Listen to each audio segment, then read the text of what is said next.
Jehova. Inkosi kaJehova oyingcwele. Ningabe njengokhokho benu. Okhokho bethu abasezaluphuna izinhliziyo zabo. uJehova sabajezisa kanje. Namhla sesithwele izono zabo. Gcinani-ke isabatha likaJehova. Lalelani izwi likaJehova. Ulalela izwi likaJehova kuhle ulalele ulenze. Ungalaleli nje ungenzi. Gcinani-ke isabatha likaJehova. Ihlabelela. Ungani uJehova.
Sawa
uNkulunkulu unike wena ndodana yami inhliziyo yokulalela isifundiso sikayihlo sokuthi ungamqhubekisi umakhelwane wakhe entweni yakhe. Lokho kusho ukuthi ungaboyifisa intombi eseyiganile omunye umuntu. Ayibheki nakuyibheka isono esibi leso. Lalela kahle ndodana yami. Hlonipha inhlononyo okwanisa insuku zokuphila kwakho emhlabeni. Lokhu ungasekho emsini wakho nifa nibancane. Ngoba thina umthetho uhlonipha inhlononyo. Bana sebasho ukuthi asala ngalutho. Mayihononyo bake bakusola kwisiqalekiso lokho. Ndoda, hlonipha uNkulunkulu ensukwini zokuphila kwakho. Yaneliswa kumthando wakho. Baqhubekisa inhliziyo yomakhelwane wakho emzini wakhe. Kamfisele ukumakhelwane wakhe emzini wakhe. Ngacabanga ukhipha umphefumulo womunye umuntu. Uyisona khona lokho uphatha ukuthi ngesandla sakho ikho. Uyokufana nokufa. Fundisa indodakazi yakho engasoni. Wena-ke ndodakazi, lalela isifundiso sikayihlononyo sokuthi hlonipha uyihlononyo. Mawulalele kahle imfundiso zabazali bakho. Yokwandela insuku zokuphila kwakho phansi kwelanga. Yakubusiswe eganeni kwakho nenzalo umzimba wakhe yakubusiswe. Nilalele kahle into kasenza ngakhona. Ningazenzi ukuthi izindlebe zenu. Lezi inhliziyo zenu ningazenzi lukhulu. Nibolalela kahle ukwabiwa kwezwi likaJehova. Ningabothwala umthwalo wesabatha likaJehova. Noma mphume emazweni ngaphansi kwesu. Nilethe imnikelo yenu ngenjabulo kuJehova emzini wasePhakamile. Awuyamkela mangalaleli ugcina usuku lwesabatha. Uduma mabekuyo wenza izulu nomhlaba. Amen. Mabenjalo. Ayikhumbule into wasenza khona nodingane ethithekeleyo. Ayibuthe ekuthithekeni kwayo. Amen. Makenze njalo wenza izulu nomhlaba phakade. Amen. Nkulunkulu Nkosi yethu kwamkele ukuthandaza kwethu. Kungabi ngokusho kwethu bengokusho kwakho. Mabenjalo. Amen. Hlabelele. Pasula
Amen.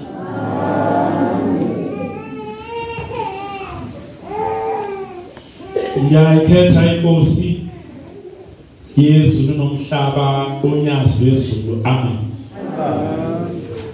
Siyabonga Manazaretha amahle Nkosini. Wafikela endodeni yakaKhumalo ezweni lakaCeza phesheya kwentaba Zondi. Le ndoda yayingamazi uNkulunkulu yona futhi yayingakholwa. Kodwa yayingaphela nje abantu isebenzisa amakhamba esizulu.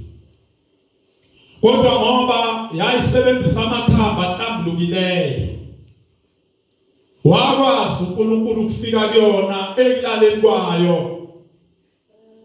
Wathi mzazela suka kule ndawo owakhe kuyo, ngoba ngiyovusa inkosi enonya esizweni sakaZulu eyobusa lesizwe ngegazi.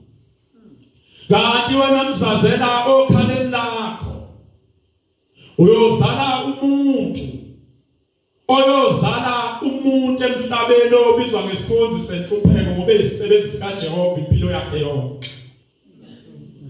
Uthi-ke suka uyezweni lasenhla.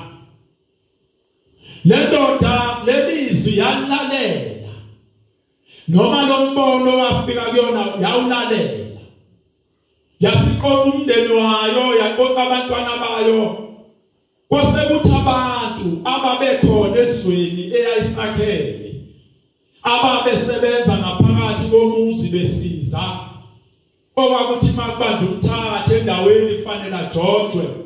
Bese le ndoda ngoba uNkulunkulu wayekhona kuyo, kwakuthi mase bevumelene bonke abantu baqeda ukuthi cha ngempela kaJoja hlolothina phanye kwesifayeni, besithi yona cha bengicela okunokuba nimenze lokho, ngicela ninginike yena ayohlala kwabongcono asize mina kunokuba nimbulale kabuhlungu kangaka.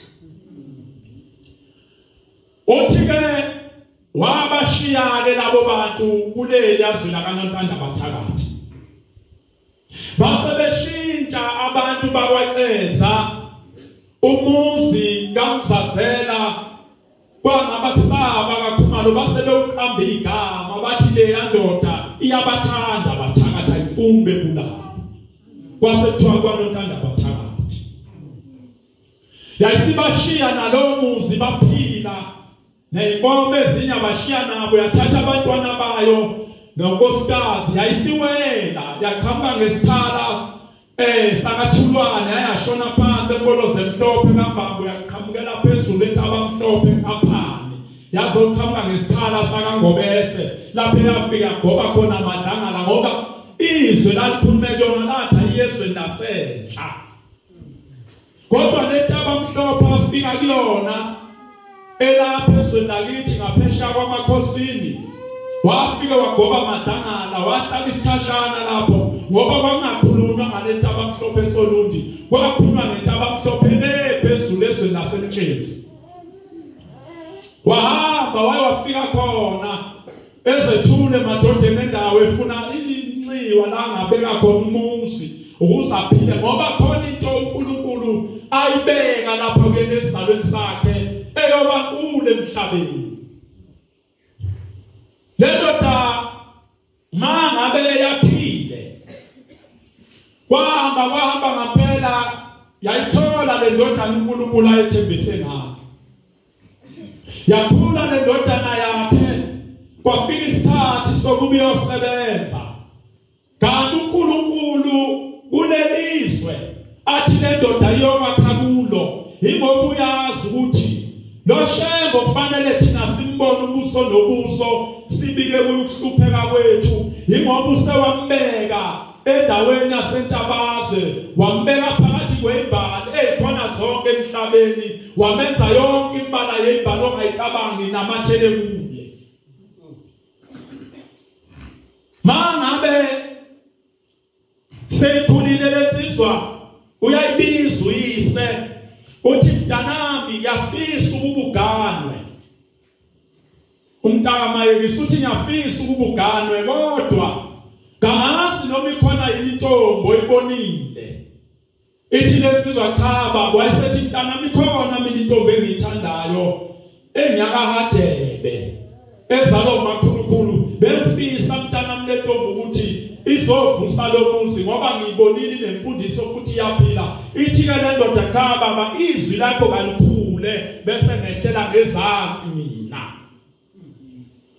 wasethembisa ukuthi uyovuka kusasa aphikelele emzini kaHadebe uma efika emzini kaHadebe wawela umfulu baba umsazelo wayesethatha amatshali isithupha wafika wakhuleka ngawe esangweni yaphuma indoda yakwaNtuli wayesethi ibhungane mukela nazi inkomo zakho eshamata isithupha uyabuza ukuthi ukhuluma ngayiphi ingane uthi ngisho indodakazi yakho uSitheya wayesebiza uSitheya ngikhuluma ngoShembe manazana ngoba kuhle ukulandela into yazi ukuthi iqhamukapi futhi yavela kanjani uma ngabe esebiza uSitheya wafika phambi kwayise wakhothama wayesethi mntanami mukela nasi inkomo zami abantu laba bakwaShembe ngoba lelizwe lafika kuye umsazela kwakuthi lapha afika khona ebikela abantu ukuthi waxoshwa yini ezweni lakaZulu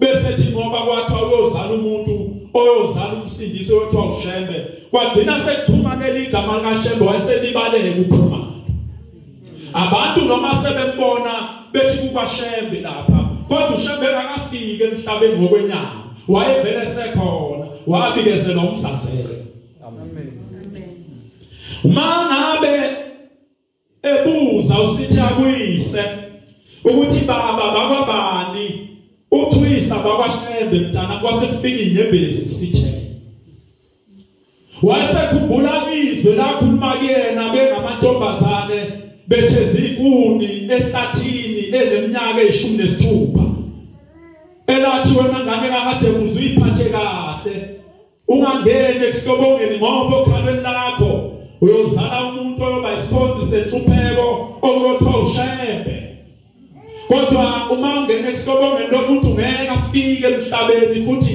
lesisizwe sakaZulu afuna sisindise ngeke sisinde wayesekhumbula lawo mazwi wakhumbula nezwi owathi betheza wayesezwa iphunga elalilihle elalimnandi lehlukile emaphungeni ezinto ezikhona emhlabeni wayeselandela limdonsa leliphunga limfaka phakathi lehlathi esigcinini sehlathi wayishiya ezinye intombi zitheza ithezele ibopheni mayethu uyafika uyaqalaza wayibona ibhale ekhazimula ngaphezulu kwezinye ibhale ezikhona emhlabeni wayithanda lembali ngokuyibuka wayeseyikha laselithi Sitheya ithathe lembali uyifake emlonyeni ngoba mawube wahamba nayo wayakuleza intombi niyofika nibangisane ngayo besifa engafiki umsindisi wayeseyithatha ibeko limini lakhe lithi izwi mayeselibekile olimini emlonyeni wayeseyigwina